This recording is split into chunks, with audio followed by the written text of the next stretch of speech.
Բարև ձեզ, մենք այսօր Թորորատանը պատրաստում ենք թանապուր, որը նաև անվանում են սպաս։ Լեգենդի համաձայն կազակները, երբ որ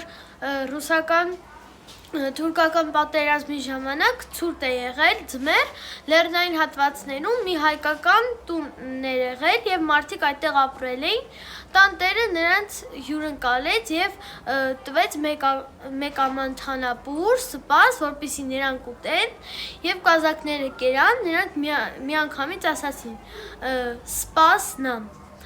այսինքն ռուսերենով փրկեցին մեզ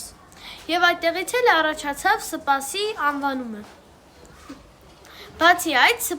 սպասը ունի շատ ու շատ բաղադրատոմսներ, բայց այն ժամանակներում սպասը պատրաստում էին մածունից և ձավարից։ Նաև ըստ ցանկության մարդիկ կարող են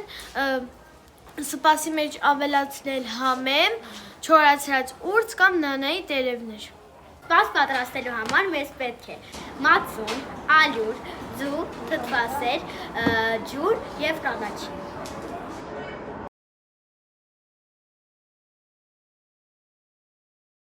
Քեզի մեռի մեջ միացիր, արարած տան աստվածածիր, դու բարենանի բալինա,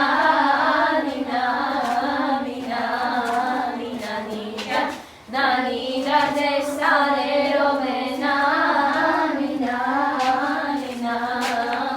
նանինջան, երվում եմ, վարվում եմ, չեմ գնա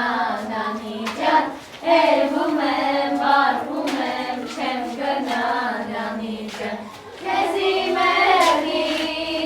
մանուշյար ջան,